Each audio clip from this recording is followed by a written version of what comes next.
É, a raiz, no caso, sempre quando a gente fala da raiz, a gente está falando a causa de todos os nossos problemas, né? É, Que, justamente. que em resumo, de forma simples, a gente já citou, são esses defeitos, egos, eus, Sim. que a gente possui, né?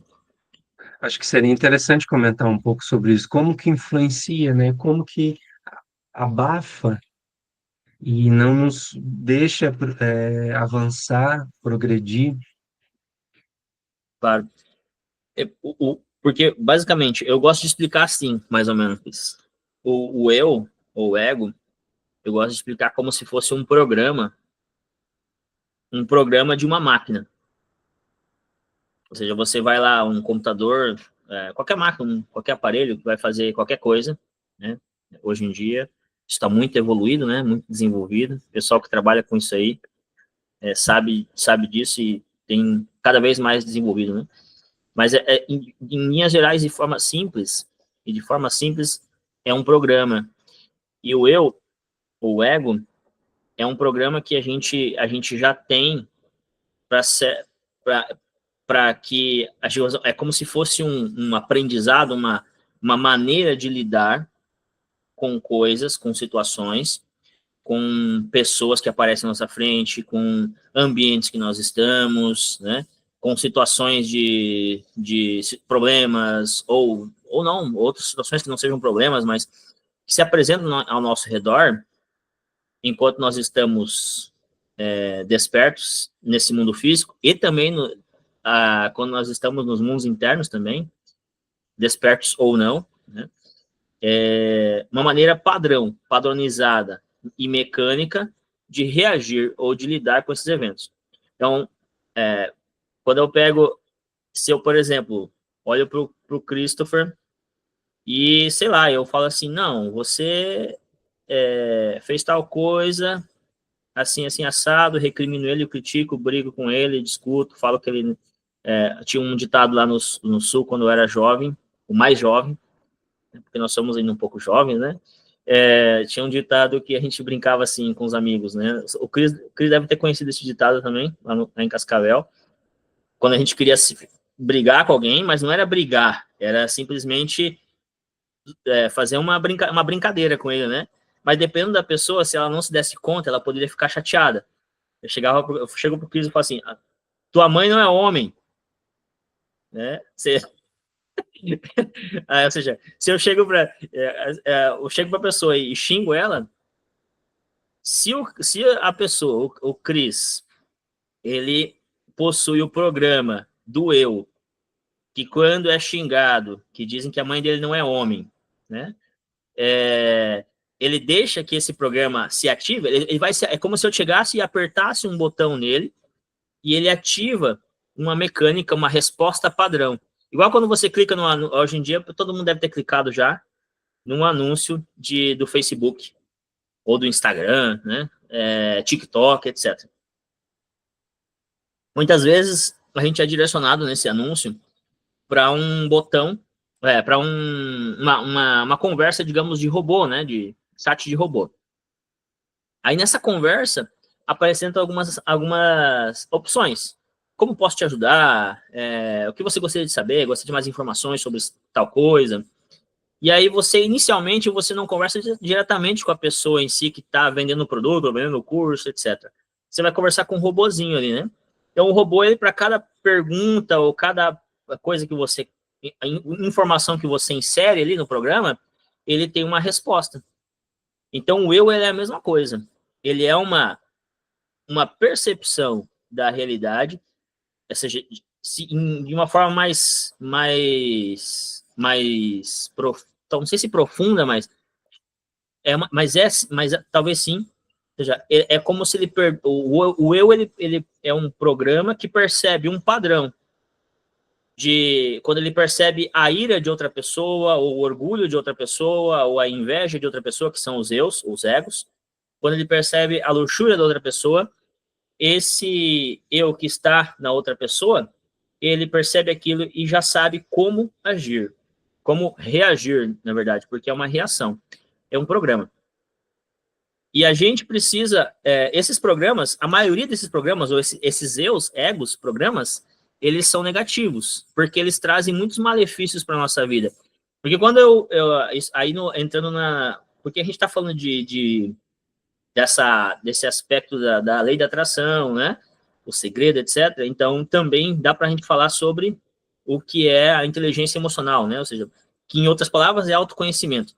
Mas quando o pessoal fala de inteligência emocional, o pessoal fala ser uma pessoa esperta, digamos assim, ligada, e saber ler as outras pessoas e agir da forma correta sempre diante de algum problema, alguma dificuldade, né? Entender como as outras pessoas funcionam para que a gente possa atuar de forma consciente e não causar mais problemas, mas sim solucionar os problemas. Daí quando a gente fala disso, a gente fala do mundo corporativo, business, mas isso é a nossa vida como um todo. Nós estamos nos relacionando com pessoas o tempo todo. Se eu converso de uma forma rude com o Christopher, isso provavelmente vai ser um programa meu que está atuando e que vai gerar muito mais problemas para a minha vida. Outras situações. Eu não vou conseguir solucionar o problema, eu vou gerar um problema maior. Então, os eles são programas. Quando eu discuto, quando eu tenho problemas com os outros, quando eu manifesto a minha ira, quando eu sou orgulhoso, quando eu manifesto a minha ira, eu estou afastando as pessoas. Porque as pessoas, elas vão ver esse cara aqui, ele é um respondão, um resmungão, um chato, um brigão, então as pessoas não vão querer ficar perto de mim.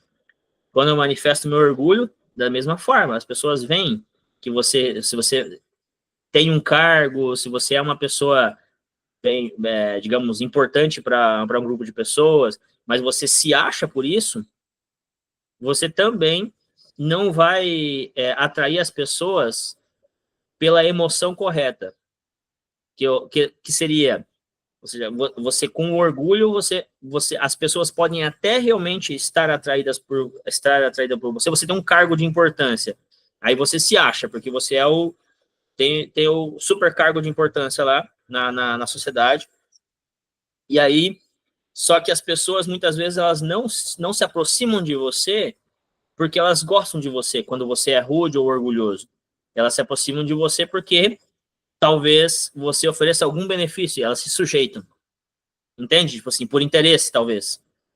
Então, muitas vezes, a pessoa a pessoa acha que por ter um certo poder, ela é uma pessoa isso vai ser bom para a vida dela, mas a verdade é que a realidade dela vai ser totalmente ilusória. Então, esses eus são programas que impedem a gente de manifestar uma vida próspera, feliz. Porque aí a gente entra num paradoxo, né, Cris? Porque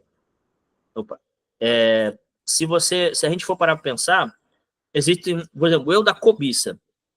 O eu da cobiça, às vezes, faz as pessoas crescerem, terem prosperidade, né, terem dinheiro, carros.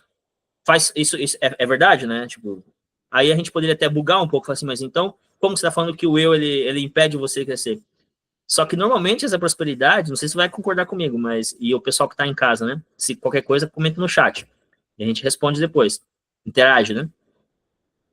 Mas essa prosperidade, às vezes ela vai ser às custas de você, entre aspas, né?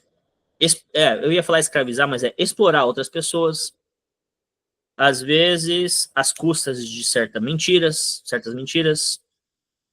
às vezes às custas de um gasto energético tão grande da energia mental, emocional, motora, e que vão fazer com que você adoeça e o tempo que você poderia viver seria maior e acaba perdendo sua vida antes, por maus cuidados, ou seja, vai se alimentar mal, enfim, várias outras coisas, estresses, né, que você vai ter.